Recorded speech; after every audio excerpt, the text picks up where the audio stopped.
Hey everyone, welcome back to the channel.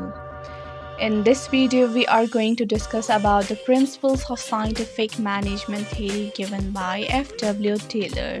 So without wasting any time, let's get started.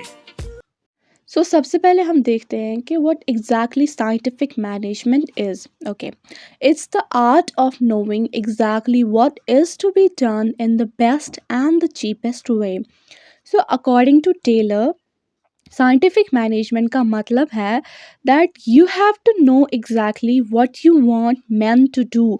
आप अपने man यहाँ पर मतलब है आपके लेबर्स, आपके workers, what you want man to do and you have to see that how they do it in the best and the cheapest way. आप कोई ह्यूमन रिसोर्स वेस्ट नहीं करवाना चाह रहे हैं, आप अपना काम इफ़ेक्टिवली और एफिशिएंटली करा रहे हैं। तो ये साइंटिफिक मैनेजमेंट उसी के बारे में है कि आपके पास क्या टेक्निक्स है, क्या रूल्स हैं, आपके पास क्या प्रिंसिपल्स हैं जिसके थ्रू आप अपने वर्क को एफिशिएंट बना रहे हैं। So let's see the principles of management. Taylor ने डेवलप किए थे 4 प्रिंसिपल्स ऑफ साइंटिफिक मैनेजमेंट जिनको हम सिंपली टेलरिज्म भी कहते हैं। First principle was science not rule of thumb.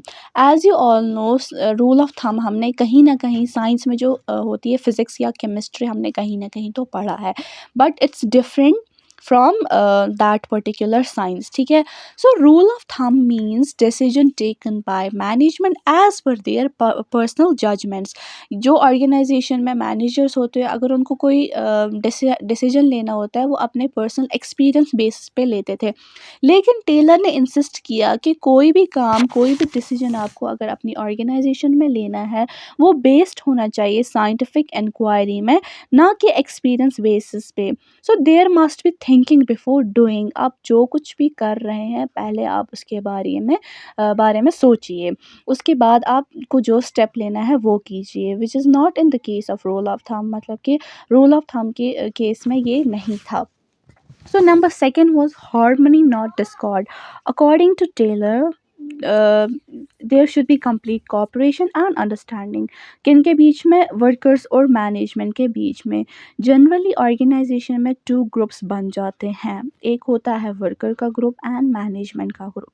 Management जो होती है वो अपने प्रॉफिट्स को इंक्रीज़ करने की कोशिश करती रहती है, but they are not meeting the aspirations of workers. ठीक है, हाँ, मैनेजमेंट को करना चाहिए, अपने प्रॉफिट्स पे ध्यान देना चाहिए, अपने प्रॉफिट्स इंक्रीज़ करने की कोशिश करनी चाहिए, but they have to keep in mind कि there are some sort of aspirations from worker side. Workers का भी उनको ख्याल रखना चाहिए। ठीक है, और जो तभी टेलर जो थे उन्होंने कहा कि एक मेंटल रिवोल्यूशन आप लोगों में आना चाहिए। There should be a mental revolution between management and workers, और उन दोनों को एक पॉजिटिव थिंकिंग जो है वो डेवलप करना चाहिए टुवर्ड्स ईच अदर, और उन दोनों को एक पॉजिटिव एटीट्यूड डेवलप करना चाहिए। They have to work in harmony so that the organisational objectives are achieved as per plans. ठीक है, उनको प्यार से, मोहब्बत से, एहतराम से, इज़्ज़त से एक दूसरे के साथ काम करना चाहिए ताकि जो ऑर्गेनाइजेशनल गोल्स हैं वो अचीव हो जाए।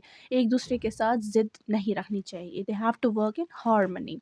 Third principle is that is cooperation not individualism. ये प्रिंसिपल स्टेट करता था कि कोई भी एक्टिविटी ऑर्गेनाइजेशन में हो रही है वो एक म्यूचुअल कोऑपरेशन के ज़रिए होनी चाहिए। टेलर चाहते थे कि जो मैनेजर्स हैं उनको अपनी कंसिडरेशन में लेना चाहिए जब भी वो कोई प्रोडक्शन टारगेट सेट कर रहे हैं, क्योंकि यूजुअली जो मैनेजर्स होते हैं जब भी वो कोई डिसीजन ले रहे होते हैं या फिर कोई प्रोडक्शन टारगेट सेट कर रहे होते हैं वो वर्कर्स को इन्वॉल्व नहीं करते हैं। तो उससे क्या हो जाता है, एक काइंड ऑफ गुस्सा आ जाता है वर्कर्स में। वो कहते हैं कि जब इन्होंने हमें टारगेट सेट करते हुए इन्वॉल्व नहीं किया, अब वो हमसे कैसे एक्सपेक्ट कर रहे हैं कि हम उस प्रोडक्शन टारगेट को पूरी तरह अचीव करने की कोशिश करेंगे।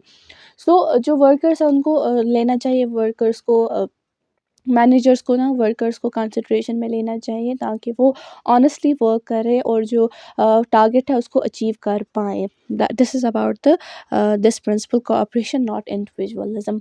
Now the number fourth is development of every person to his or her great efficiency and prosperity. Simply हम इसको ऐसे भी कह सकते हैं, the principle of development of workers. So ये प्रिंसिपल स्टेट करता था that there should be a proper selection of workers.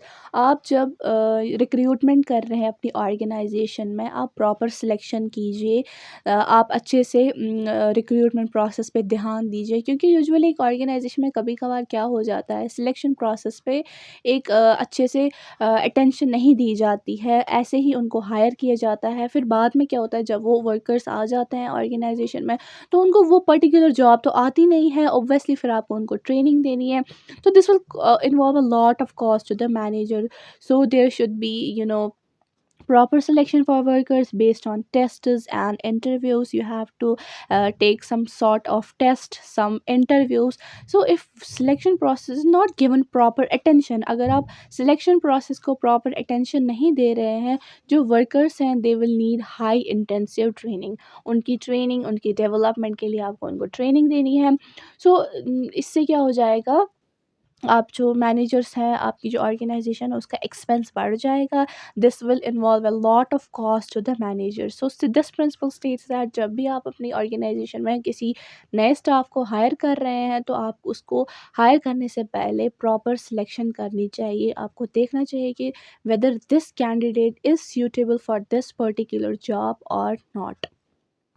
So, we discussed about the four principles of scientific management: science, not rule of thumb; harmony, not discord; cooperation, not individualism; and development of every person to his or her greatest efficiency. I think this video will be helpful for you. If you really think, give it a like, share, subscribe.